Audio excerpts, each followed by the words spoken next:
Right, we'll just let a few more people come into the room. Welcome, everyone.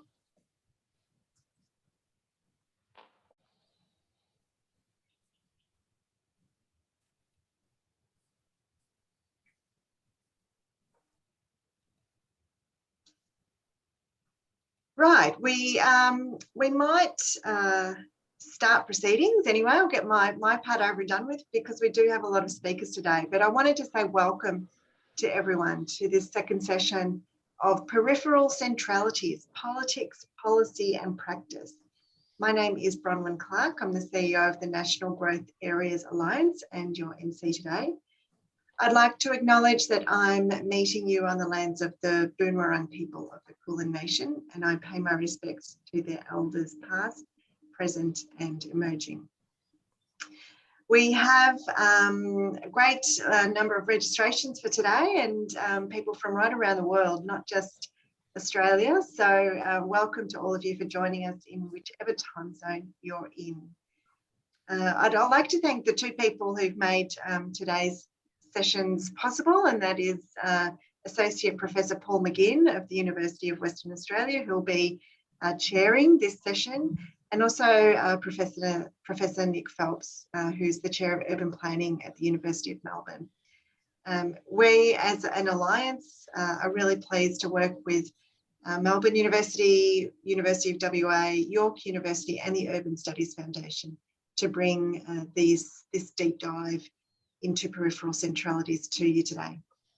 For those not familiar with the National Growth Areas Alliance, we are a group of local government in Australia's outer metropolitan areas, particularly the outer suburban areas, but the areas that have grown into cities in their own right, but also have expansive areas of new developments such as those on the screen behind me. We are particularly interested in the expanding and evolving role of outer metropolitan areas in the way the whole city operates.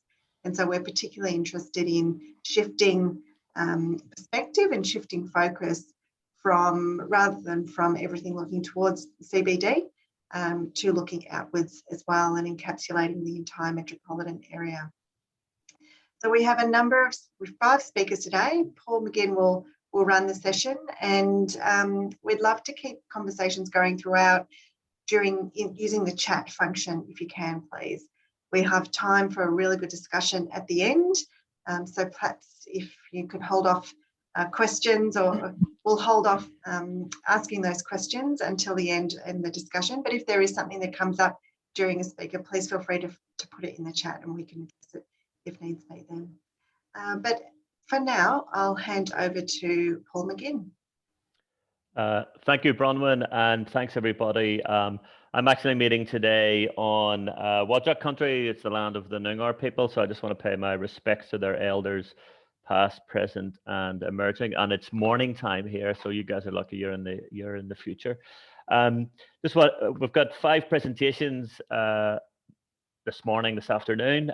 Everybody will have 10 minutes to present, and as Bronwyn has outlined, we'll try to keep questions to the end of the session. So for attendees online, please do feel free to make comments or raise questions either in the chat or the Q&A section of the Zoom, and Nick and I will try to get to those questions at various stages. So without further ado, I'm just going to hand over to Stuart Mosley, who is the Chief Executive Officer for the Victorian Planning Authority. Stuart, over to you. Thank you, Paul, and thanks to the organisers. I will just wait for, I think April is going to load up my presentation. If someone can tell me when that is done, and I'll launch in. There we are. Look at that. Beautiful. So let me acknowledge too the traditional owners of the land that we're meeting on, wherever we might happen to be. For me, it's the Wurundjeri people of the Kulin Nation, and I pay my respects to their elders, past, present, and emerging. This is a really timely discussion. You would have seen yesterday and today, The Guardian is running a series on planning challenges in the fast-growing outer suburbs. Yesterday, Melbourne, today, Sydney. And The blurb for this session in particular, moving beyond largely misplaced stereotypes to actually have a measured discussion about what's working well and what's not working well in the communities we are building on the fast growing outer suburbs of our capitals is really timely. And I guess, next slide, thanks, April.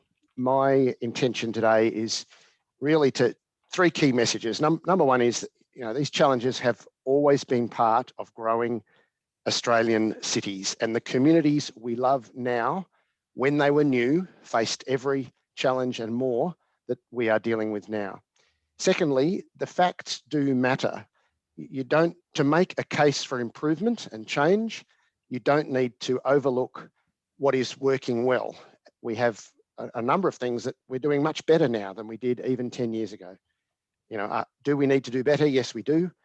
Is it better now than possibly it's ever been? Probably. And making a case for change doesn't require the selective collection of facts to back up a prejudice. And thirdly, a great plan is the start, but innovation and collaboration are the keys to delivery. And I'd like to run through some examples of where the VPA sees that happening in Melbourne. And this is all very timely because next week the VPA will be releasing, and our Minister Richard Wynne will be launching our new structure planning guidelines for greenfields communities, which will, in a sense, be the Victorian government's response to the issues raised in The Guardian yesterday. And there are no easy answers, there never have been, but there is a commitment to continuous improvement. Thanks, April. So first of all, nostalgia isn't what it used to be. I grew up in fast-growing outer suburbs, 3 different houses. And when we moved in, unlike these poor people, we did have streets, but we didn't have shops, we didn't have a school. They came, and it wasn't too long before they came. But when you think now of what our communities expect and of what we provide for them and of how we charge them for that, it's a world away from the model that's underpinned the growth of Australian cities really since the Second War. Nobody says for a minute that we should go back to this. But when you look, people say, oh, this suburb is fantastic. Well, it probably wasn't for the first 10 or 20 years of its life. These challenges of, there's always been people at the frontier and there's always been challenges bringing to them the services and the quality of life they deserve at a price that they and the community can afford. Thanks, April. And facts do matter. So whilst there is clearly an imperative to improve, there is also a story of success and evolution. And we're doing many things now much better than we did a decade ago. Certainly much better than we did more than a decade ago.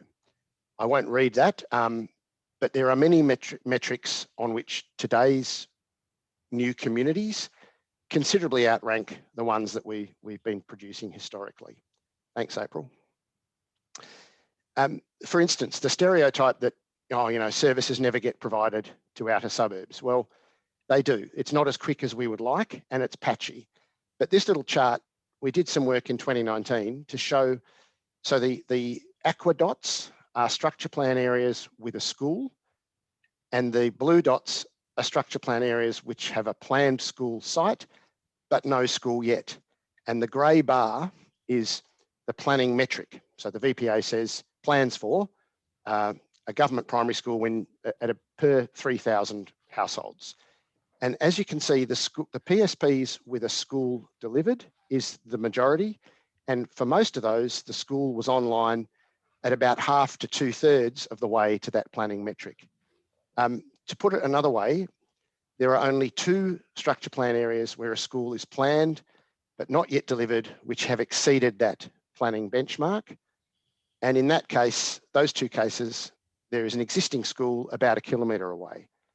Now, there's obviously continued imperative for improvement, but I put this chart up just to show that the stereotype, you never get a school when you move into a growth area, isn't true. Do we need to keep working on bringing those schools more reliably and more in a more timely way? We do, but let's not gloss over the successes we have had in making a case for improvement.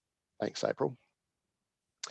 Similarly, the stereotype that there are no jobs in the growth areas is is also worth challenging. So clearly there is a major jobs deficit in our fast growing outer suburbs, and that should be of concern to all of us. But as these areas mature, so too does their employment market. And you can see between 2011 and 2016, the number of new jobs added to the growth area councils exceeded the number of new dwellings added to those councils. And the VPA's planning metric is we provide for roughly 1 job per house. So as these areas mature, you know, that deficit is being clawed back, albeit more slowly than we would like. Again, the case for improvement doesn't require that we, you know, write the facts to suit it. Thanks, April. So to the thrust of my remaining possibly 5 minutes, and I'll try and be quick. A good plan is a necessary but not sufficient prerequisite for creating great communities. Bringing the plan to life is the main challenge, and the key to that is innovation and collaboration by not just the local authority, but by the development industry groups and the people that advise them that put together the proposals and build the houses and communities that we plan for. And of course as well, government agencies, particularly those providing education, health, transport, and many, you know, there are a multitude of people who we rely on to build these communities, and a good plan guides them, but it can't compel them. So running through 5 great examples of innovation that the VPA sees happening in our PSP areas. And this will be a bit of speed dating, folks, because I'm mindful of time. Thanks, April. First one, Minta Farm, City of Casey, Stockland, a 2020 PSP. Thanks, April. Distinguished because of the large number of local jobs that are targeted for that area, and some significant innovations around tree canopy cover, sustainable materials, and community building that actually incentivises placemaking and community ownership of shared spaces. Thanks, April. Second one, Cranbourne West, and I'm sure that Tony will be talking about this, the Aquavero development, partnership between Villawood, SE Water, City of Casey. Thanks, April. So some really cutting edge treatments in integrated water management. As I say, Tony no doubt will talk about it in greater depth, but this innovation happened despite the prevailing regulatory regime, not because of it. The battles they had to fight to get their approvals to do some of this stuff would have deterred anyone who wasn't really committed to this innovation. And the VPA is continually seeking for ways to make this sort of innovation business as usual. It can be done. How can we get it done more often and more easily? Thanks, April. Averley, a lend-lease development in the Cardinia Shire, part of the Pakenham East PSP, approved in 2021. Thanks, April.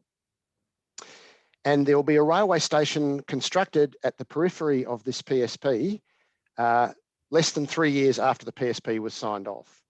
Now that, you know, a rare success story, but nonetheless a great opportunity. And they are also pursuing innovations in early community infrastructure and sustainable design, as well as partnering in that sustainable design with RMIT, University of Melbourne, Ian Potter Foundation. Again, partnership, collaboration and innovation. Thanks, April. Redstone, Tony may talk about this one as well. A PSP approved in 2018. Thanks, April. Really pioneering an amenity-based model around density and diversity, and getting lot sizes down to 81 square metres near active open spaces, and coupled with Villawood's developer-delivered community infrastructure model. Thanks, April. And lastly, Harpley, a lend-lease development in the city of Wyndham, a 2013 PSP, and therefore quite an early PSP. You know, we do things a lot differently now. But lend-lease, thanks, April, next slide, are doing some really innovative stuff around celebrating cultural heritage through innovative urban design that engages the community, the traditional owners, the history of and the uniqueness of the place. Thanks, April. So to conclude, you know, nostalgia is great, but also misleading. And it's not reasonable to compare communities that are 5 or 10 years old with communities that are 30, 40, 50 years old, and which have had the benefit of considerable investment post the first home buyer to become what they are. Secondly, facts do matter. We do need to keep getting better, but we don't need to overlook the successes we've had. And lastly, you know, the VPA's role in life, we are a planning authority. That's what we do. But even the best plan in the world will avail you little if it's not delivered in the right way. And that, I think, brings me in at about the 10 minutes, and look forward to the discussion. Thanks very much. Thanks, Stuart. Yeah, it's good to see that you were on time. Fantastic. If I could just maybe just abuse my position as chair just for this one, just ask you a quick question. So you've mentioned there innovation and so forth, and showed us examples of innovation. I'm just kind of keen, I'm sure others are. What do you think are the key determinants or key drivers that produce that innovation? I think it starts with some people who have skin in the game wanting to do it differently and better. And for me, that boils down to the landowner or the developer, as the case may be. The local authority must have a progressive council, and at least one, you know, key utility infrastructure provider, be it water, transport, something that catalyses development. So those are the three starting points. Then I think you then need a regulatory instrument that hopefully supports innovation, certainly doesn't stifle it. And that is a real issue. When we draft our PSPs, they tend to be a bit of a, you know, like a ship that attracts barnacles, and they get bigger and bulkier, and we turn around one day and they've stopped actually doing what they should do, which is encourage people to innovate. They should set the floor and keep lifting the floor. But if you want to go over and above that, you should be able to do that easily and be rewarded for it. So I guess it comes down to that skin in the game, the right regulatory instruments, including and beyond the planning system. But I guess it starts with people who want to leave a community that is something to be proud of for the next 50 years, rather than something to do quickly, sell up and get out. And there are a lot of people who want to do that. Thanks, Stuart. I think those examples that you show, you know, given the theme of this session about best practice, we can use those to enlighten others who maybe aren't following those pathways of innovation that you're suggesting. So thanks for that. Conscious of time, so I'm going to move on to our next presenter, who is Mike Day, who's co-founder and partner of Hatch Roberts Day. Mike, over to you. Thank you very much, Paul. A pleasure to be with you all. Let me just open this up if I can. Hopefully you can see that screen. All good, all good, yep. So there's a few matters that I was hoping to cover today. Firstly, this, you know, the notion of the 15, 20-minute neighbourhoods, timeless urbanism, really for us, it's quite fortuitous. It's really the validation, I think, of 30 years of promoting compact, connected, mixed-use and walkable urbanism in the growth areas of the capital cities of Australia. So can I also just commend the committee for, you know, convening this forum and future forums and past forums. It's just such an important matter. I'm just talking through with Ludo this morning just how vital it is that we do really focus, I think, on the growth areas of the capital cities. And to Ludo's credit, he convened an incredible inquiry by design, a full inquiry by design event last Thursday that was attended by many of the leading government and local authority and private sector practitioners in Victoria. So it was really, really heartening to see that happen. So the issues that I wanted to touch on also with the planning profession, the nomenclature and the dearth of designers that we're noticing within the profession. I want to touch on the design culture in WA that doesn't seem to be as prevalent on the East Coast as it was for me. I came across here to Melbourne 15 years ago, but I do not believe that the design culture is embedded in the planning profession in the East Coast as it was when I left Western Australia. And really, as I said, my presentation material is essentially a chronology of our journey across the timeless urbanism spectrum from WA to the East Coast back to WA. And I've got a few case studies that I'd like to share with you, and I'm very conscious of time. So if I move through these slides, I want to pay homage to Margaret Fielman, who was one of the first architect planners in Australia. This is a couple of images here for back in the 50s. Margaret was actually commissioned by the, let me just reduce the screen here. Margaret was commissioned by the state government in Western Australia, the Housing Authority, back in the 1950s to lay out the first new town, Kwinana. And she was just really invested in all the fundamentals that we're talking about now in terms of compact, connected, mixed use and walkable neighbourhoods. So we owe Margaret a lot. And I think a lot of the design culture, as I said, in WA stems from Margaret's vision and inspiration. She was a real luminary, as was Professor George Seddon. Had the good fortune to work with George in the years before he passed. But 1972, he wrote this book, Sense of Place, and was really inspiring us to shape neighbourhoods that had discernible centres and well-defined edges. And he used this example of the corner store in Claremont. This presentation material, obviously, the delegates will be able to read in their own time, but just he was, I think, as all of us know, was actually a maestro with the written word as well, but just a beautiful insight to why the intimacy of the compact, connected, mixed use inner neighbourhoods of all the capital cities is really what we should be emulating in the growth areas.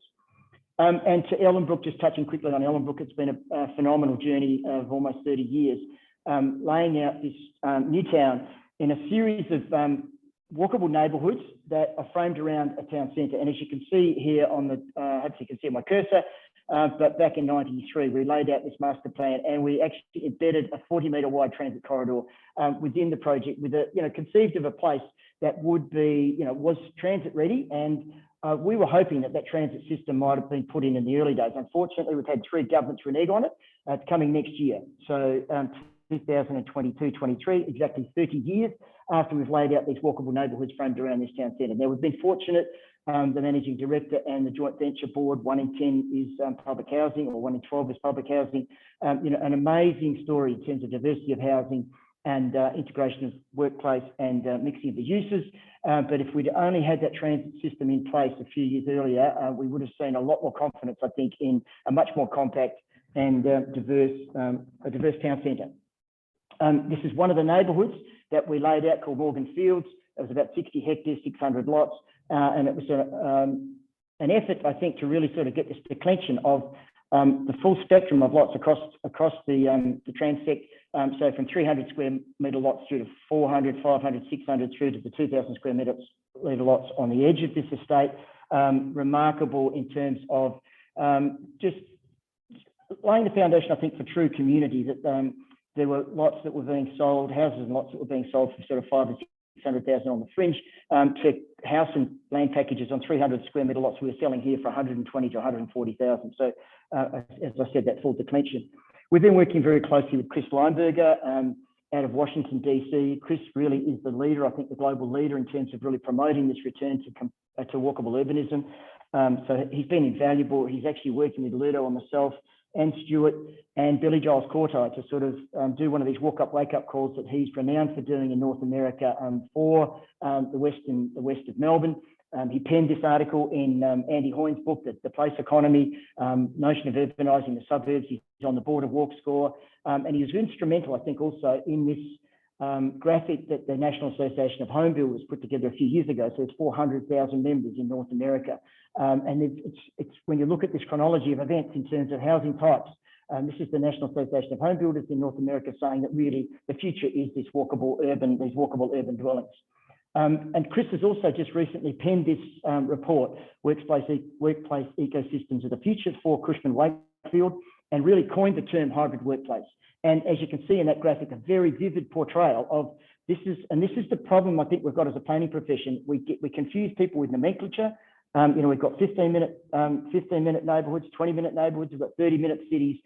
Surely we need to get some standard nomenclature, as does the legal profession and the medical profession.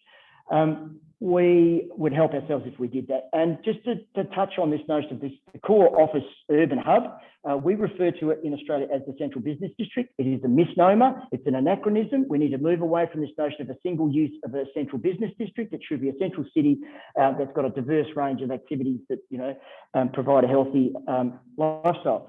And we will see this decentralisation, I think, of workplace to not just work from home, but working close to home. And so these local hubs are going to be really important. We're seeing so many leading players within the industry embracing this. The other thing is micromobility, as the Los Angeles Times is saying here, e-bikes may be the greenest form of transportation in human history. Why aren't we taking advantage of this form of micromobility? This is something that we're going to see a lot more of. I want to touch on a couple of case studies. Primarily in the West, working very closely with Ludo, and it's a blessing for us that Ludo's come across from Auckland. And I think as Stuart touched on, this notion of collaboration, innovation collaboration is just so vitally important that we do work as a, Ludo talks about the coalition of the willing. We've got to work collectively together, and this is what we're achieving, I think. And just a couple of case studies here in the West. This is Pacific Werribee. This is QIC. They've got $50 billion invested globally. As you can see in the diagram on the left up the top there, they're actually, this is on their website, an image of their conventional shopping centre. See a conventional box with a sea of parking, and then what the proposition is that we should be moving to a series of mixed-use walkable centres. They've had a directive from the board. All the executives in QIC, they're no longer in the business of pure retail. The future for QIC is mixed-use town centres. So that's really encouraging, and we're really finding it very rewarding working with them. So Pacific Werribee, just a location image there. I'm conscious of time, but it's in the city heart that Ludo's promoting as the city of the West for Melbourne. There's a before and after, basically the box. You see it with existing uses, as you can see, it was it's definitely a fortress as it stands at the moment. But the brief we had was to shift it from this single retail centre into a compact mixed-use walkable centre. I don't need to touch on the objectives, but it's fascinating that the QIC, that Queensland Investment Corporation, are actually embracing the 20-minute neighbourhoods and the UN sustainability goals in that endeavour, and even more so with UN post-COVID, really promoting the SDGs, which is something that we're really pleased to see. So there you can see the fortress from that single-use retail, day trading, very enclosed car reliance, across to a mixed-use 24-hour urban place, and a couple of graphics there that just go to show how the place might be configured and how it will be really integrated with that with the urban fabric that's surrounding the site. If you can just bear with me, I have got a little bit of time left.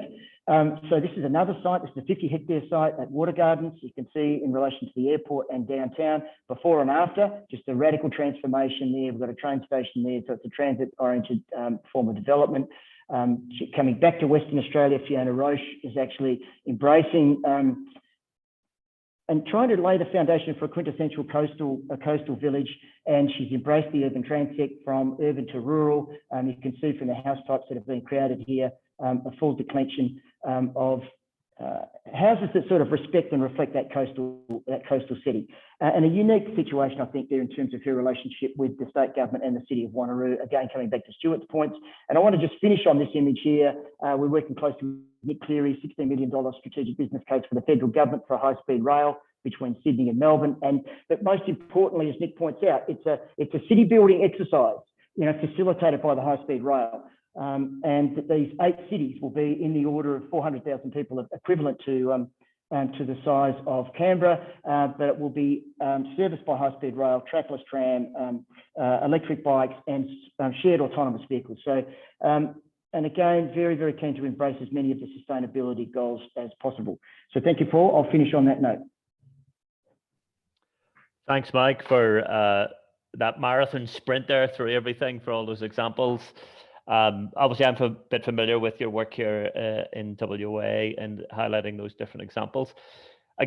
Again, just to abuse my position as chair, you seem to be highlighting there, though, the connections between, I suppose, top-down and bottom-up planning and design. I got the impression a lot of your narrative there and policy agenda was very kind of design-driven. Can you just make a quick comment on that for me, please? Definitely, Paul, definitely. So, vivid recollection of Carmel McCormick coming in to see me in this office, just before COVID. And she said, Mike, we need you to sit with a few of your colleagues and on a series of forums with members of the Planning Institute. And I said, Carmel, why is that? She said, we've got an issue within the planning profession, a lack of design literacy. And so that's one of the issues. And this is what I'm saying about, we're indebted luminaries of the industry, like George said, and like Margaret Fieldman, but there doesn't seem to be too many of them that are in the industry and treating it as an art and laying the foundations of community, or returning to that, the art of town founding. And the other thing that just does concern me is I've got a number of students that are in the universities in Victoria, and they're ringing me up and saying, Mike, they're thinking of pulling out of the course because they're almost bereft of any design tutelage or training. So this is why, and part of the onus is on us. Obviously, we need to get back in the academic business, and Paul, like we work with you and your students at UWA. Unfortunately, I'm not seeing that in Victoria and in New South Wales. So I think it's incumbent upon us all to be putting a bit more time and effort in, I think, in the academic institutions to sort of raise awareness of the importance of the art of design. Now, I acknowledge that there's a lot of economic imperatives that sit beside the design imperative, but it really is an art form, and we should be giving it greater emphasis. Okay, thanks, Mike. Yeah, I think I was thinking about the title of today, Policy, Politics and Practice. Then if, unpacking that practice side, design does feed into this, the whole process of how we think about planning in a proper strategic sense, that we look at it economically, socially, aesthetically, physically, and so forth. So thanks for that. You're welcome.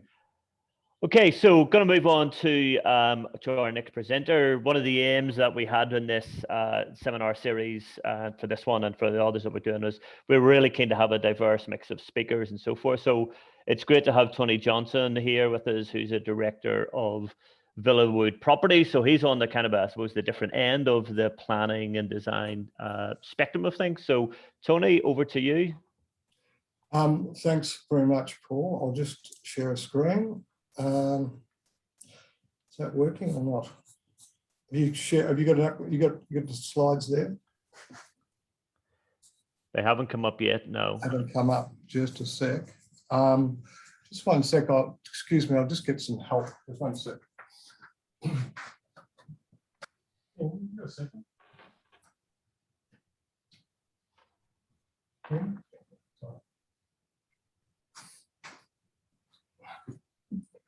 Just not sure. Yeah, sorry. Share your screen.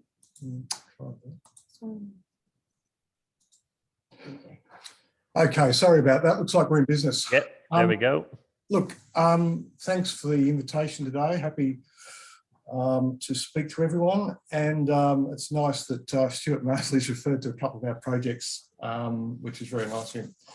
Look, quickly, Aquavero, a very interesting project we undertook some years ago, and it's been a great story, great outcome. Effectively, I'll just take you through a little bit of background on the property, and I must tell you, this property, which I haven't portrayed in this slide, actually sits adjacent to a larger development I did about 14 years ago. So it set the scene for a 1,500 allotment, a project called Marriott Waters. Unfortunately, within Marriott Waters, I basically redesigned an old, what we call outline development plan, which had been there for 10 or 15 years. And we incorporated many great community facilities, including the Residence Club, primary school, large playing ovals, and we elongated our wetland system. So fortunately, this project abuts that, and it really sat, we also sat within 500 metres of Lyndhurst railway station. So it became a very walkable community just by the fact of the development we did next door. And we had the likes of railway and good freeway access. But effectively, Aquavero is located in a place called, for those who are not familiar with it, it's about 46 kilometres southeast of Melbourne, in what is the most probably the southeast growth corridor now. Is still growing rapidly, but it is dwindling, with Melbourne's north taking precedence moving forward. I'll just flip that forward. I guess the history of it was it's approximately 470 lots in size. We did it at 9 simple stages. Block sizes weren't radical. They're about 240 to 750 square metres. Magnificent area, about 5 hectares of open space and wetlands. And as quoted, was right next door to the well-renowned Marriott Waters project. What is really interesting, we talk about collaboration here. Full credit to a water authority by the name of South East Water. They were the driving force. This particular land was an old sewage treatment plant. you've been severely contaminated. And without glossing it up too much, it was effectively a swamp. So there's a lot of pre-work done on the site. We were very keen, went to a public tender. I think 15 developers put in for it, and we won the tender. I must say that that tender at the end of the day was acknowledged because of our enthusiasm to do something different. Basically, it was also a unique financial model where there was no risk to the government. The land, we underwrote the value of the land, we underwrote the development costs, and effectively it presented no risk to the government whatsoever. Their biggest risk was actually dealing with a private company, which they took the punt on us. And I'll tell you about the financial outcomes of that later. Commenced planning in 2014, first sales were in 2016. This slide's a little bit of out of date. We just sold out about 2 weeks ago. We commenced construction in early 2017, and it's been a fairly sweet process in between. I guess what we had to do, our biggest issue here was educating our market. And our market is not just our home buyers, but it's also our builders.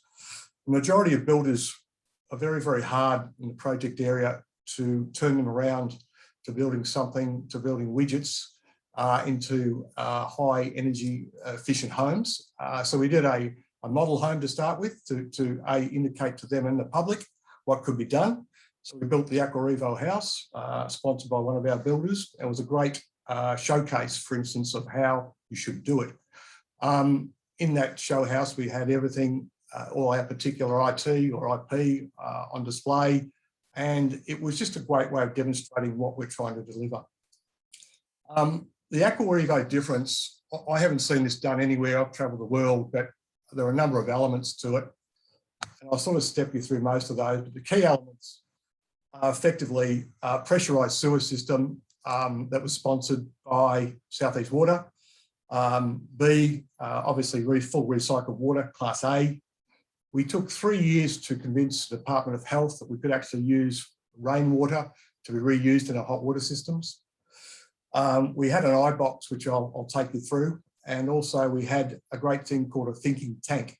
But I'll take you through those in a little bit more, and combined with a much higher star rating on all the houses. So all builders participating had to obviously build a much higher rated star home than is mandatory. Firstly, we capture rainwater. Secondly, we had a complete,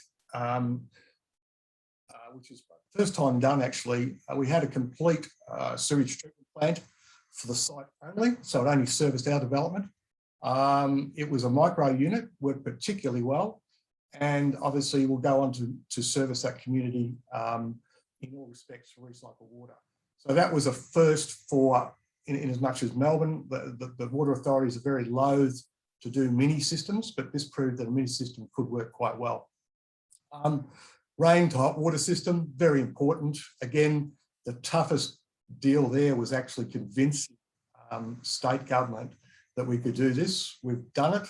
We're running rainwater through our hot water services, working well, no issues from a health perspective, but that was a major obstacle. Tank talk's brilliant. We often forget about drainage. When we get a deluge in Melbourne, we all know that it creates all sorts of downstream effects. Every particular house we have obviously has a large on-site stormwater detention tank. This technology monitors rainfall, and effectively what it does is when we get a heavy downpour of rain, an hour before it will dump the rainwater tank on every property, empty it, and predict what sort of level of rain catchment that roof will attract, and allow in the tank as much as it can in the way of immediate stormwater catchment. This takes enormous pressure off our creeks, our wetland systems, and ultimately what flows into the bay as a consequence of that event. So it's brilliant technology. It also monitors water levels. It's just a great bit of technology. The IP was developed by South East Water. This pressure sewer pod system, another fantastic. Every particular house has a sewer pod located in their front yard. Effectively, that stores your daily sewer. At some time early in the morning, that sewer pod, all under obviously mechanical or computer control, will be downloaded from who knows 2:05 AM to 2:10 PM. And this system will work from house to house, download your sewer for the day, process it to the recycling plant and bring it back as recycled water. Again, brilliant piece of technology. The decrease in pipe size and downstream requirements for upgrading a sewer is magnificent. Obviously, the recycled water plant ended up being on a conventional house block size. We didn't require the normal buffers around the plant that we had required in the past. Proves it can be done on a micro basis. Still reluctance from the water authorities, perhaps, in these systems, but a great outcome there. One box also is the device that was the IP of that has been again bought out by South East Water. Monitors effectively everything in the way of power use, water use, sewage output. It's just a fantastic way that the house owner can relate to every bit of energy they consume, what their costs will be. And obviously with our solar issues, sorry, every house will set up full solar, full batteries, the whole bit. So we've seen some massive savings, up to 60% energy bills. We've seen some enormously happy residents. I'm glad to say that just about everything has worked. We've learned a lot out of it, but it's just been a great success. Solar panels, nothing that hasn't been done before. Again, we're waiting on improved battery technology. No complaints amongst all our residents. A few residents said, why can't we run our air conditioning 24/7? But apart from that, a great outcome. And we know by people coming back to us saying your system does or doesn't work, that this system has been, all these, if you like, all these incentives have worked very, very well to the public. The interesting thing here has been the builder education process. It's been extraordinary. It took us a long time. The builders who've tried to get out of their obligations, but this process was part of our mantra to get our builders to lift their game with respect to what they've been producing, which we all know, perhaps without being too callous to our project builder partners' name, the technology hasn't changed in the last 50 years. Purchaser education process has been extraordinary. They love it, they want it. And I must say, the incredible outcome of this project was that we recently put our last 5 blocks to auction. I even was a bit shocked when I got the email on a Saturday afternoon that the highest block, I think we started selling lots in there at about $300,000. The highest block, allotment price we received at auction about 3 or 4 weeks ago was a stunning $786,000 for a 586 square metre block, which is just incredible. So people appreciated the development, they appreciated the technology, and to get that sort of money, we are in a hot market, but that is an extraordinary outcome. The other interesting things to take out of this project, most probably, were that I think, to us at least, most probably the education for us as a company has been extraordinary. It's been a very, very hard road on some occasions, but much credit to South East Water, VPA, and also City of Casey. But unfortunately, I'll say two more things. The financial return out of this joint venture, I can quote the numbers, but I think the paddock owed was valued at $25 million when we went into the development project with South East Water. They got a return of just under $70 million, which again proves that you can do sustainable communities and be extremely profitable. Most of the sadder part to come out of all this is we've tried to, the commitment from South East Water here is about ongoing responsibility and maintenance of some of this infrastructure. On approaching other water authorities, there's been a reluctance. They've all seemed keen to adopt the technology, there's been a reluctance to assume responsibility for it, and all a bit too hard. But that has been a little bit disappointing. So we've been trying to employ certain aspects of this technology onto our newer developments, and we will do. But perhaps you do need collaborative partners, and that is the biggest lesson to be learned perhaps out of this. That's a quick run there, Paul. I hope I'm within time, but a great project, a lot of information about it, and if we can, the only other thing, sorry, we elongated much of our wetlands. We've been very conscious of the urban footprint and the heat that's been created by all these black roofs, etc. But we've also changed our plantings significantly on this development. I've used that central wetland core as a cooling model in such a way that it cools the surrounding area quite well, as does the adjoining Marriott Waters wetland. It acts as a strong cooling. It's a great feature which we are employing on other developments just to cool that footprint down. Thanks, Paul. Thanks, Tony. I think a really good example there of, if I can use the term kind of smart sprawl or smart suburbanisms in terms of what you're highlighting there, in terms of how, the sustainability at the individual suburban home, and then obviously out to the whole subdivision as well.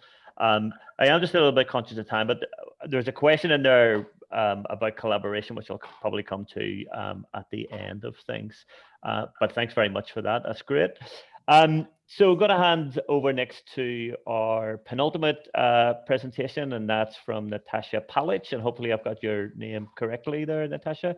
And Natasha is the Executive Officer at CASB. So Natasha, over to you.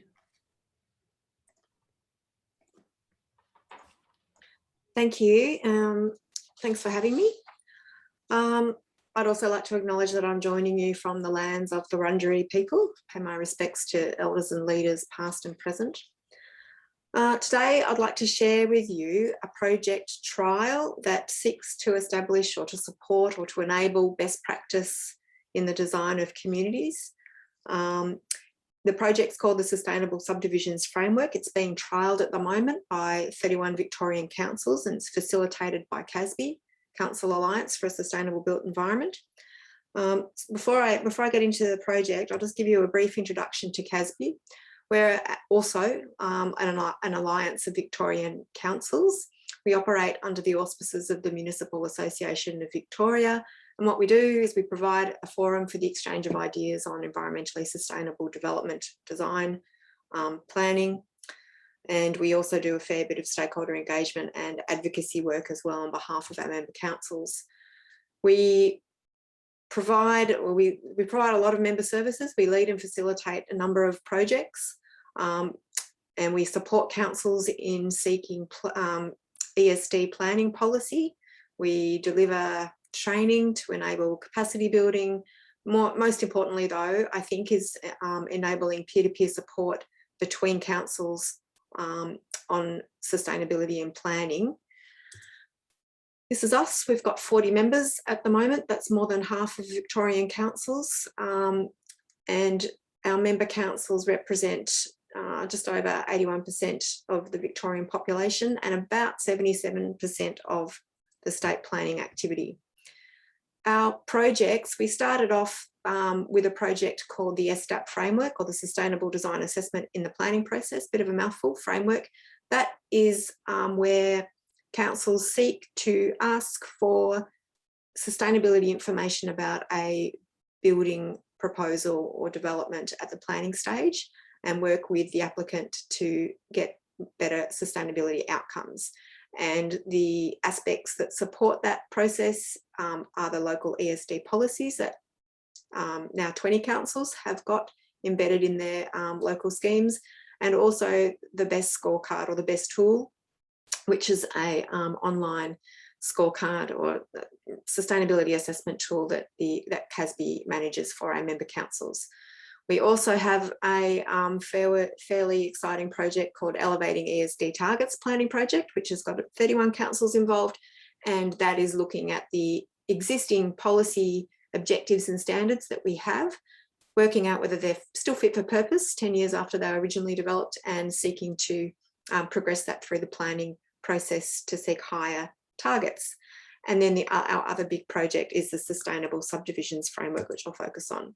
So this has evolved over about 5 years and a couple of research reports driven by our councils and driven by our regional councils initially, to develop a framework to provide statutory planners with a basis for measuring sustainability outcomes in residential subdivisions.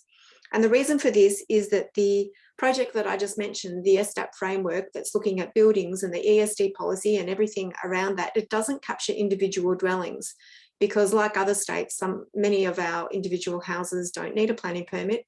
And for councils for whom that development typology is their main focus, I suppose, that's a very big gap.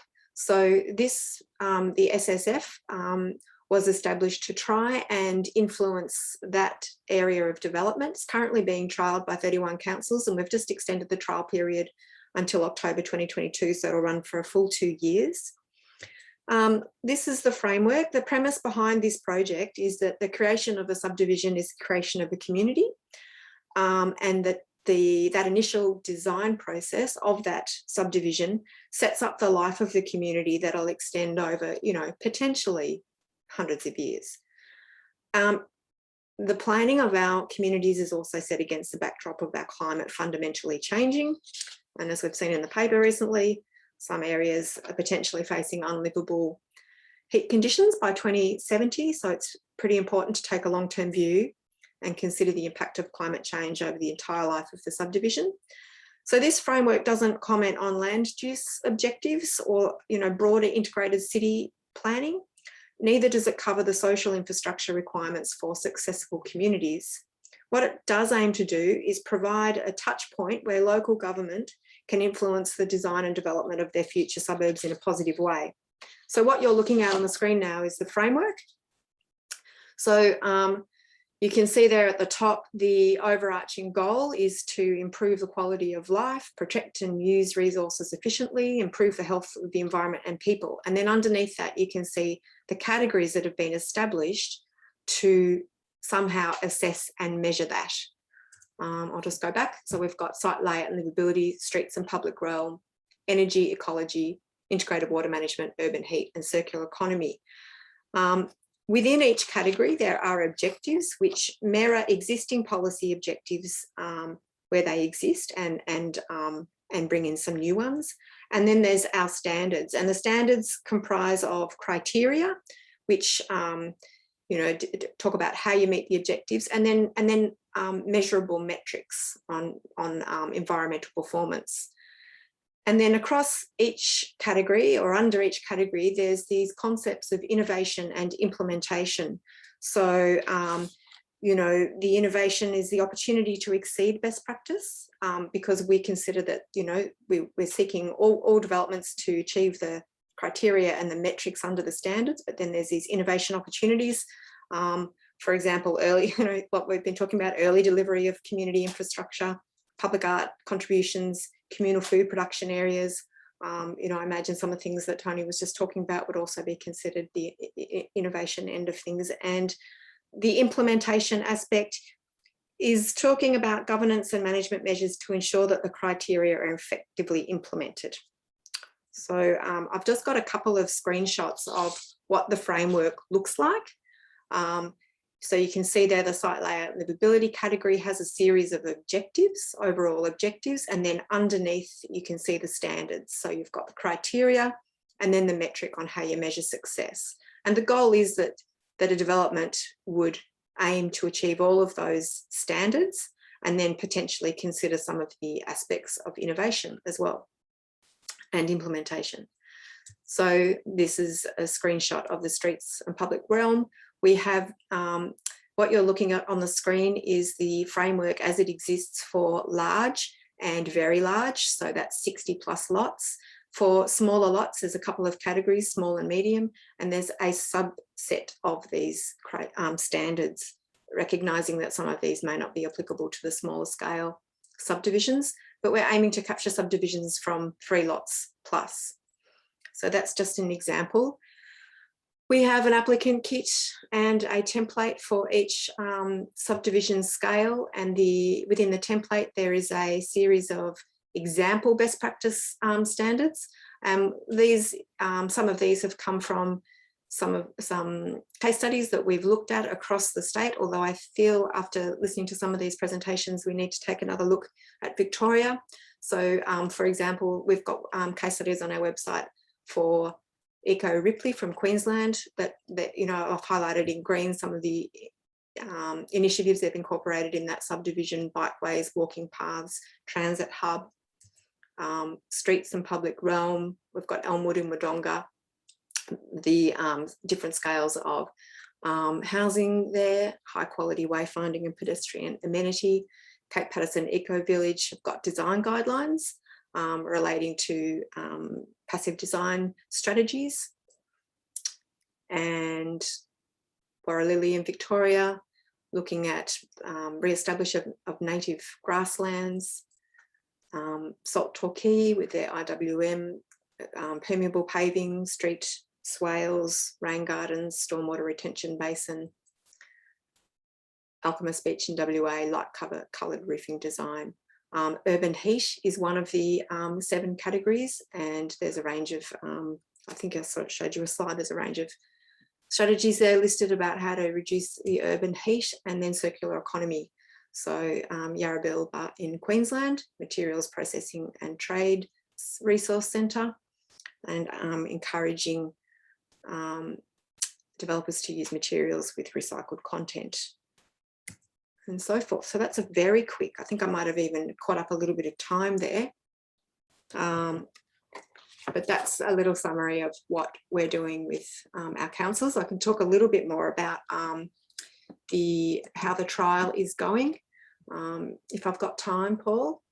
Yeah, well, that was going to be one of my questions, Natasha, to you, basically. So first of all, thanks. Well in on time, and you've got us back on more or less back on track. So that's great. I was just thinking, you know, what has been the, I suppose, the response from the development industry to these frameworks, and also from the local government perspective, you know, in terms of their response to the frameworks. I know you've got 31 signed up, but, you know, could you just give us a quick overview of those things? Yep. So this project evolved as a result of a couple of research projects that I mentioned, but there was a research project that produced the framework, and it was produced in the format of a very detailed report. And we had an enormous uptake in that we got 31 councils signed up, and this was just before COVID, and then COVID hit, and the planning departments have been a little bit slammed. And so the response from local government is that we're now 12 months in, and we've just started our third 6-month section. I think that over the last 12 months, it's been really hard for a number of those councils that originally signed up to just have the space to participate. The other thing that we've learned, because we're in the process of we're doing very detailed data analysis of this trial. We're in the process of writing up the first 6-month report from the trial outcomes. And what we found was that we hadn't really prepared the information in a digestible way for the development community. And so when we present to development industry associations or developers, there's a lot of support for what we're doing. But until recently, the tools that we were using probably were a little bit complex, and there was an overwhelming amount of information. So over the last over the last 4 weeks, we've actually completely revised the way we present this information into some very, what I would say, more digestible information packs on how to get involved. And we're hoping that this will increase the number of developers participating. But in the first 6 months across the councils that did give us the data, we had just under 80 projects to assess. We're expecting at least that, possibly more, for the second 6 months. With this new approach to the information, we're hoping, and an extension of the trial, we're hoping to have a very robust second year of the trial, with the aim of, I guess, producing an evidence base to identify what would be appropriate as potential planning controls for Victoria. Yeah, I think that whole idea of policy translation, particularly when you're coming from a kind of, I suppose, a research/scientific perspective and putting it out to market in terms of developers and turning that into something that's going to translate into the way, I suppose, the way they interpret and perceive policy is an interesting move and a good learning from your perspective, I think. So thanks for that. That's great. Okay, so on to our final presenter. So I'm delighted to invite Ludo Campbell-Reid, who's the Director of City Design and Livability at Wyndham City Council, which is one of the outer growth areas in Melbourne metropolitan region. So Ludo, over to you. Thank you very much, Paul, and thank you to you and Bronwyn for inviting me to be part of this. It's a esteemed panel, and it's great to be here. I just wanted to make a statement. Wyndham City Council recognises Aboriginal and Torres Strait Islanders as peoples as the first custodians of the land on which Australia was founded. Council acknowledges the Wadawurrung, the Waigarurrung and the Boiwurrung peoples of the Kulin Nation as the traditional owners of the land on which Wyndham City Council is being built. And Council pays its respects to the wisdom, the diversity of past and present elders.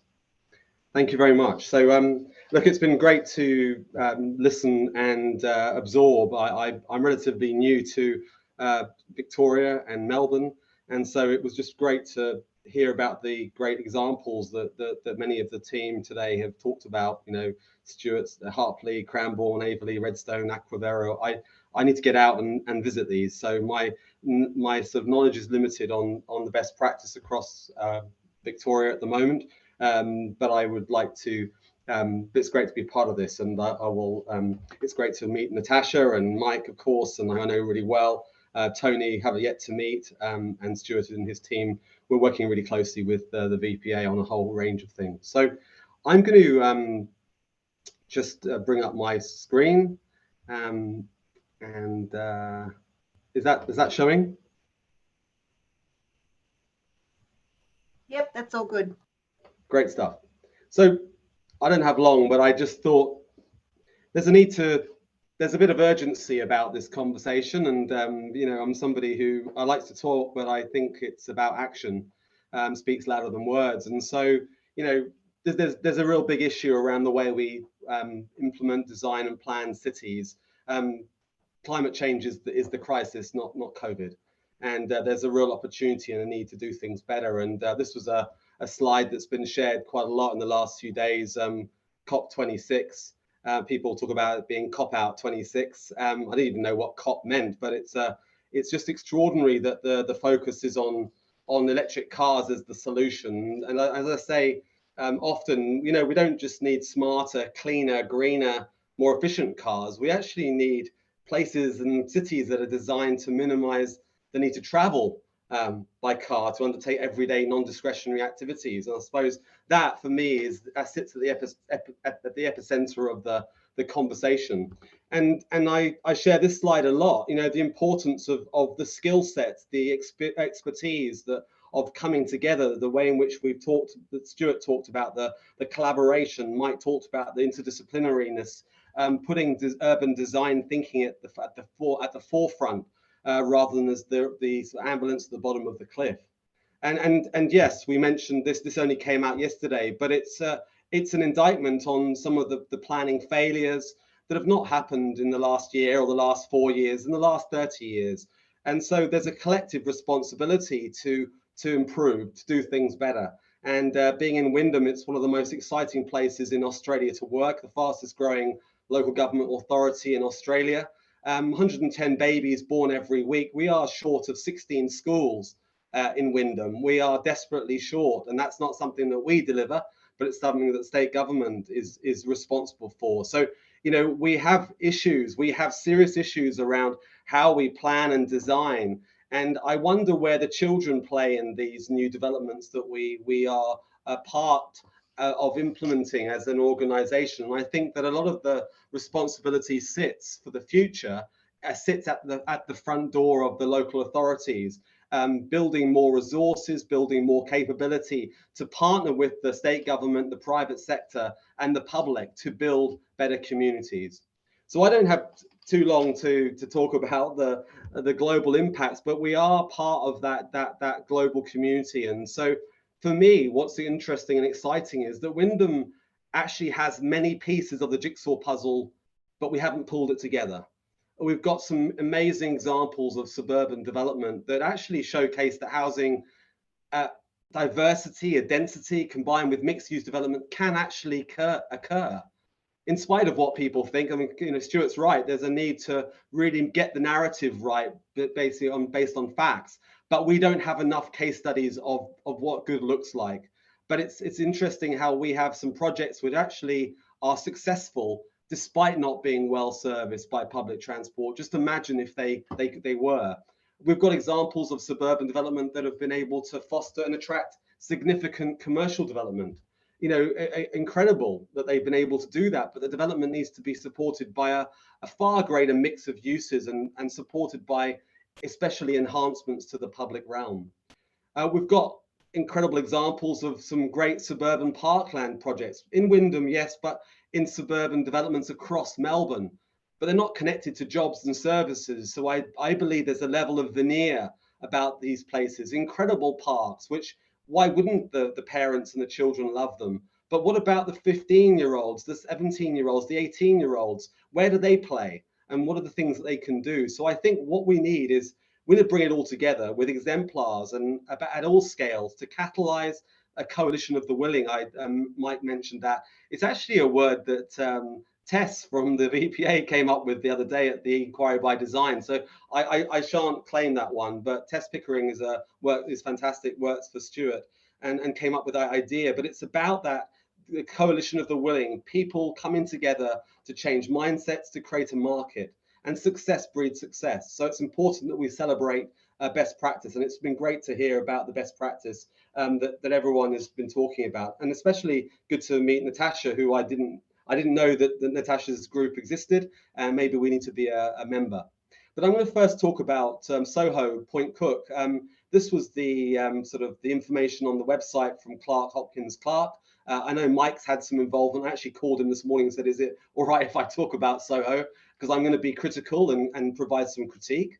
And he said, absolutely, go for it. So this is an incredible project, featuring pedestrian-friendly main streets, a village square lined with restaurants, all the things we talk about. And it does provide a mix of use over the day at different times of the day with great safety, a great presence of people, and that sort of passive surveillance. And it's a really incredible project, as I said, but interesting enough, there's no bus stops. Well, the nearest bus is about 300 to 400 meters away from the town centre, and there's no train station. The nearest train station is about 3 kilometers away. So there's a real issue, but look at the quality of the architecture, look at the quality of the urban design, the urbanism that Mike so well talks about in his presentations and his advocacy and the work that he's doing with the private sector that clients that we talk to with Mike and the team, really promoting and celebrating what good urbanism looks like. And as I said, it's a really great example, despite not being close to the public transport. So again, had it been, maybe the density levels would have been twice as high, maybe the project would have been twice as successful. But at the end of the day, it's still poorly located. And one of the critical issues is how we connect it. The next project to really celebrate, and I think is a project by Cedar Woods. It's the Williams Landing team.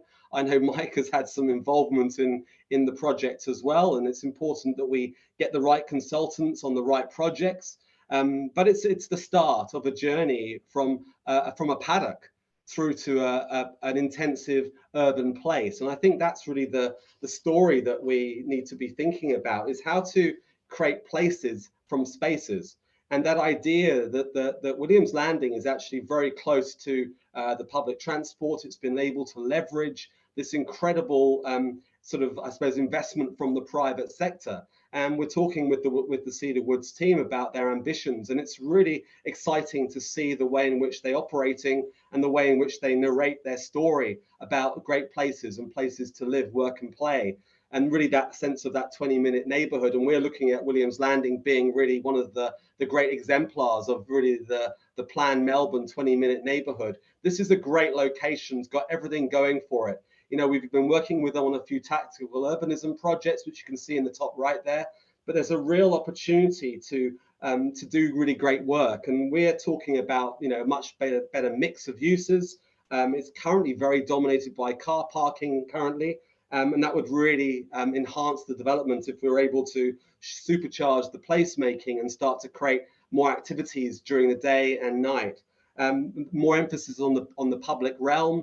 But they've been able to secure and to, I suppose, seduce government departments to take up lease space. They've been able to lure large target, you know, the large private and commercial developers to come and take leases. It's a really exciting project. But it's one of the critical things that I think needs to happen more is that there's a better partnership with council. And so there's a real need to think about that as we move forward. And just before I stop, I guess I wanted to share some views on an incredible program you can see in lots of the photographs today about this suburban parklands program. I don't think Australia is surpassed anywhere in the world in terms of the quality of its play spaces and its parkland design. But I believe there's a veneer here where, yes, it's incredible to provide this amenity, and why wouldn't you provide this for children and for the families? But it's primarily identifying a cohort, a customer that is a young family with young children. What happens when the children grow up? There's nothing for them to do in a lot of the areas where these places are. Why would if my son at 17 want to go and spend time at Frontier Park? It's for children from sort of 5 through to 10 years old. There's nothing to do, and so the need is not simply to build great parks, but to locate these developments in the right places, to start to build the heart, the town centre, before we build the housing. And so there's extraordinary photographs, the quality. One of the challenges also for us is that when we take this over as a local authority, that the cost of maintaining these to the levels that are expected is a real challenge for us. But look at the quality, look at the standard of these parks. They are extraordinary. But again, I believe there's a level of veneer that they masked some of the more critical issues about building places, about location, how people are getting there, how the transport is delivered, and the sequencing of growth. And so it's really important to get the balance with the narrative right. But there is some serious need to look at this in a much more urgent way. And this is a slide which I often use, but we've got here because of the whole range of decisions that we've made.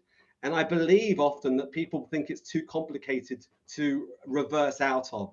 But we've got here through decisions that we've made, so we can make decisions that get us out of this position. And so in conclusion, it's important to recognize that we have an issue.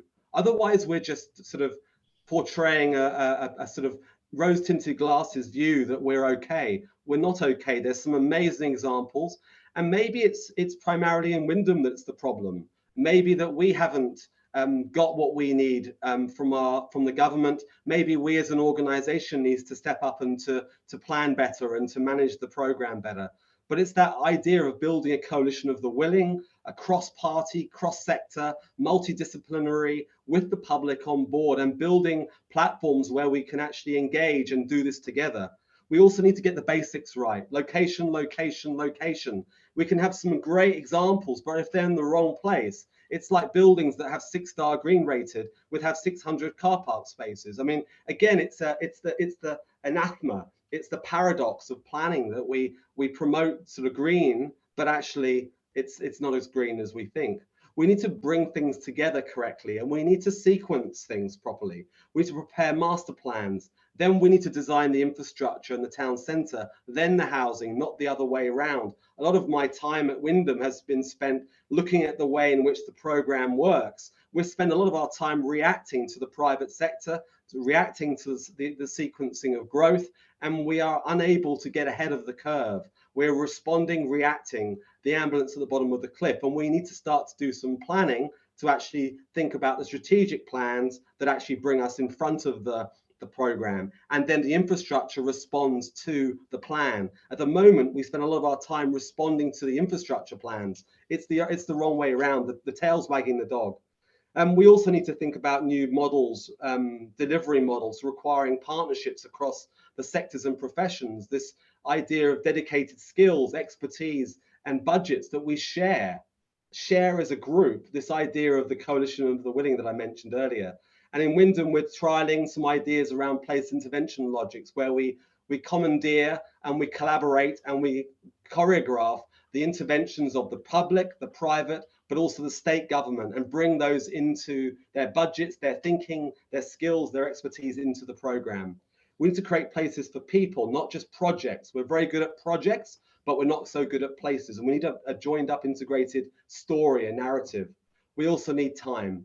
And as Stuart talked about very early on, this takes time, but there is a need to be more urgent. So there's a critical conversation around delivery, measuring what we've delivered, be critical and critique, and then improve. Constant innovation, as we've heard today from Stuart and Mike.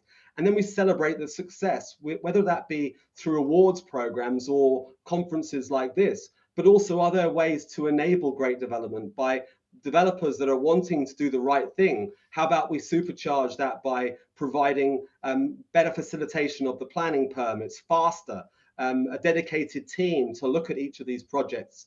So there's a real series of opportunities, but it's about success breeds success and doing something over and over and over and over again. And in time, we will start to change the program that we see in place. But it isn't going to change overnight, and it requires us to bring a collective, collaborative, integrated, multidisciplinary approach to these conversations. Thank you very much.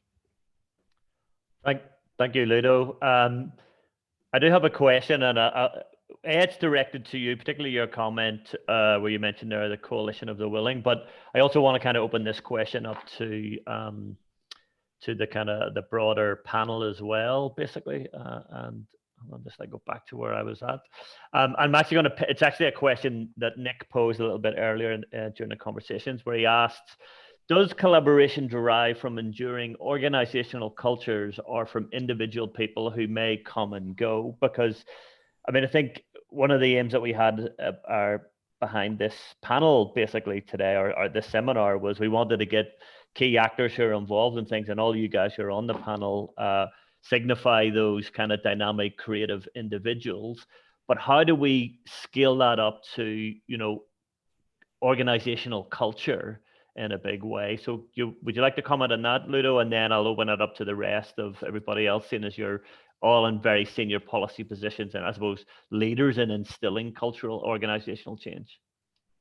That's a great question, isn't it? It goes to the heart of this. I mean, the places endure long after we've gone, and I guess my only example is probably knowing and understanding when I look around the world at best practice. There's often been key individuals, both public sector staff, mayors who hold that common vision. And then the private sector, got people in the private sector, people who want to do things differently, people who are experienced, who have traveled the world, who've been on study tours, who've looked and seen what good looks like. So there's often, I trace a lot of success back to a level of individual skill sets at the right time. I look back at, I spent the last 13 years in Auckland, 13 years in one job. In 2006, we put up the idea of becoming the world's most livable city. In 2019, it came true. It took a long time. It wasn't just me. It was the mayors, successive mayors. It was Panuku Development, the development agencies. It was the Auckland Transport Department. But one thing I would say is that's critical is that there has to be a guiding plan. There also has to be a guiding strategy which delivers on that plan. And at Auckland, we had a design-led city approach where good urban design was infused and infected the organization. it then infected and enthused the private sector, and it then enthused and affected the public. And once the public have got that passion for better cities, and they're more educated in knowing what good looks like, they become more demanding, and they demand of the politicians, and the cycle, instead of going down, goes up. So I think it's a combination, Paul, of all those things. And I suppose the last comment is that when the timing is right, you've got to go quick. You can't, perfection is the enemy of progress. And sometimes I was criticized for going too fast, but the moment's gone and then it never comes back, and you've got to go quick sometimes. So that's all I can say at the moment. Okay, thanks, Ludo. Just wonder if any other panelists would like to kind of add to Ludo's comments there in response to that question about, is collaboration about individuals, or is it about institutional or organizational culture? Paul, just a quick comment from many years of practicing in Melbourne. I'd say it's very heavily individually designed or orientated. I go back to Southeast Water, Aquavero. Perhaps if the CEO at the time hadn't been there, this would never have been delivered. I go back to people in senior local government roles, like a guy called David Turnbull, Whittlesea Council, who was the architect of what is, I think, one of the most successful growth area councils in Australia's history. So individuals do have, I think, a big role play in my observations in the last 30 years. This is a sweeping comment. Yeah, I mean, I think if we look back at the, I suppose, the classic metropolitan plans when they first came out, they were all named after the kind of the chief planner or planners in the day, and the idea of the chief planner and other leading kind of lights, that really added, I think, in many senses, a sense of kind of gravitas and authority and achievement to realizing planning ideals and planning visions. But we have obviously drifted away from that in some senses, and plans aren't named after the architects or the authors of them. It's just a generic metropolitan plan in some way. So that's just one observation for me. But anybody else like to kind of comment? Stuart, I think, are you eager to jump in there? I just banged something in the chat bar. I think individuals are critically important, but they come and go, and particularly now where people don't hold roles for as long as they used to. So a culture of innovation, and I think that's where the challenge. And I'm a planner, so I can probably speak a bit frankly about planning. It really has, in the last 10 to 15 years, shifted from an emphasis on guidance and innovation, or if not an emphasis, at least enabling that, to what is now a very strongly regulatory framework. And we have graduates coming out of universities really trained to run a solid process, to know what a compliance framework is. But the challenge is moving beyond that, to back yourself in, to drive for an outcome. And the people Tony mentioned were exceptional at that. And that, I think, I guess what my ambition for the VPA is that we have a culture of innovation and a culture of driving solutions. But gee, it's sometimes, particularly in government, all the odds are stacked against you. But it is critically important. Paul, can I add to that? Of course, Natasha, by all means. Yeah, so we, with CASB, I've looked at this just recently, actually, because we did a little bit of an evaluation of our member services. And I think what I found is that CASB is driven by both, so the collective and the individuals, because what we've got is individuals moving from council to council, and they bring their new council back into CASB. And one of the reasons I think they do it is because they are personally aligned with the values that the group has developed. And so that's like a comment from an organisational collaboration. But I just also wanted to mention that I was lucky enough a little while ago to work with Angelique Edmonds to prepare a case study on a planning process South Australian government did in 2010, where they was called 5,000 plus, and what they did was they used a participatory design process to bring people together ahead of any physical infrastructure in the placemaking of a community.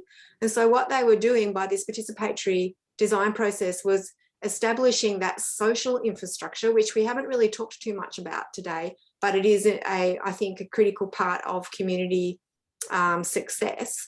And they use the the design process to create the connections between the people who had either bought into the project already or who were thinking about doing it, so that they were establishing a sense of community history before they'd even put anything on the ground. So I think that's another way of enabling collaboration in the form of community design and building, is using design. Yeah. Thanks, Natasha. Yeah, I mean, one of the fundamental things obviously is getting all the ducks lined up in a row, and it's all the right type of ducks, if I can use that analogy. And looking at your various presentations, and you're highlighting your various case studies today, I mean, and given the different sectors you're involved in, I mean, there seems to me like there's an opportunity or an example within this panel. If you guys were all lined up and that was across all the different sectors, local, state, federal, and private sectors, then we would be able to get to those destinations that you've all basically highlighted in your case studies. Paul, can you hear me? Yes, Ludo. Yep. Just something that Mike talked about last week was we have a site in Werribee called the East Werribee Employment Precinct. It's the largest state-owned site in Victoria. It's not on the top priority for the state government. It's on sort of a plan. It's now appearing in a draft Metro Land Use Development and Framework Plan called the National Employment Innovation Cluster. I mean, East Werribee is bigger than downtown Melbourne, and there is no real plan for that, an integrated plan. So what we did was we worked with the VPA and about 7 other state departments. We came together with the private sector, the landowners who are responsible for developments and programs within that area. We also brought the universities on board because there is no integrated plan for that area, yet these places are put on plans, but there's no implementation delivery agency that runs these things. So no one's got accountability for the delivery of the plans. Yeah. There's no joined upness. And so what we're trying to do is just to say there's a real opportunity here. Everybody wins if we get together. It benefits Wyndham residents, it benefits the state government, and we're all on the same page. And it was amazing because the closeness and alignment of ideas and visions were so closely aligned with what we'd heard from the public. There's a real opportunity, but I think there's a lot of silo delivery going on, and therefore there's not a lot of delivery going on. Yeah. Thanks, Ludo. I suppose I'm just conscious of time, and I suppose I want to make 2 quick points. So, yeah, your concern there about kind of Werribee probably speaks to some of the comments that Ross Elliott raised earlier about our policy focus tends to be more on the core than the suburbs. At least historically, and he gives some data to highlight kind of where funding flows in terms of the geography of funding and how kind of inner areas tend to benefit more. And then secondly, there, just in your comments, Nick's just posted a comment in the chat asking about, is there a need or is there evidence of a metropolitan agency just to focus on what goes on in metropolitan regions? I mean, the VPA obviously has a statewide perspective. We have things like the Metropolitan Redevelopment Authority, but it's urban regeneration project based, not metropolitan wide. And all the councils, most of the councils except for Brisbane, comprise anywhere generally between 20 to 40 local government areas. So it's quite a challenging governance soup in many senses. Can I just launch in on that one? I grew up in Canberra during the reign of the National Capital Development Commission, which on my money is the last and it's the most successful, I reckon, integrated government land planning and development authority, the most powerful, and we will never see its like again. Governments don't want to deliver cities that way. So I think that the question in the chat bar about metropolitan governance and a metropolitan authority, and Ludo's point about broad-based ability, not just to do a plan, but to oversee its delivery and to put in place the interventions that make it happen. You know, that's a strong model, but it's not, you know, I struggle, you know, be a great discussion for another day, struggle to see how the authorising environment for that sort of an authority can be replicated in the very fragmented and complex governance environment, the soup, Paul, that we have at the moment. And so Ludo's, clarion call for a better way of integrating and putting things together, yes, a metropolitan authority of some sort is an option. I struggle to see how that will be attractive to governments anywhere, really. So what other options are there? And the VPA is working on a couple behind the firewall, really trying to target the decisions government makes around infrastructure. And Ludo's point about, the backlog of schools in Wyndham, transport is another thorny, wicked problem. How can we get it in sooner? So there are models that are not a metropolitan governance authority, but which rely on better coordination, better information for decisions, better metrics, better monitoring. And that's I think probably a more immediately achievable, because you can demonstrate real benefits to government, to the Treasury and to the communities. Paul. Thanks, so Stuart. Paul, Yes. I think probably the best chance that Melbourne's got is with the new legislation that's come through with the Suburban Rail Authority. So we've got all the rhetoric that says, we're building these new subterranean stations, and the prospect of implementing the 20-minute neighbourhoods. Hopefully, we've got a statutory authority that can have some jurisdiction. They're talking 1,600 metres radius around each of the stations to influence the precincts and the place that will be shaped around those stations. And I think to Ludo's point, we need to ensure that it extends not just around the east and the north, but out to the west. And we need to ensure that we don't replicate what we've done with the regional rail loop, or the regional rail link from Geelong to Melbourne. We spent $4.8 billion, $50 million on each railway station. All we've done is put car parking around them. So, we can do it a lot better, that's for sure. Agreed, Mike, agreed. Just conscious of time, everybody. So I'm just going to wrap things up and say, on behalf of myself and Nick, and also our other co-convener, Roger Kyle, who's at York University in Toronto, but he's actually in Germany, and that's why he can't be here with us because of the time zones issues. Thank you very much, everybody. A lot of passion, a lot of fantastic case studies highlighted there.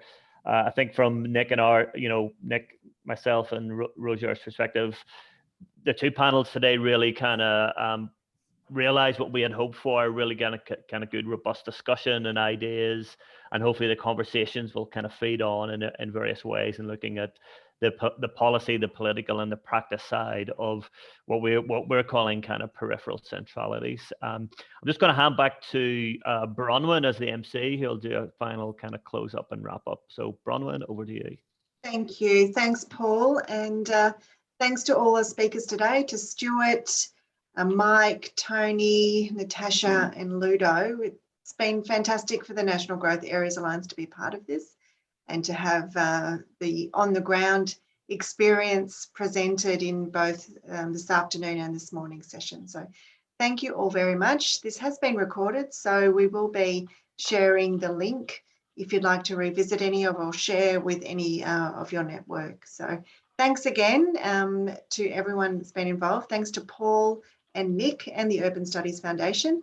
And we'll see you again another time, I hope. Thanks. Thanks, everybody. Wonderful. Thanks, everyone. Thank you. Thanks. Take care. Bye.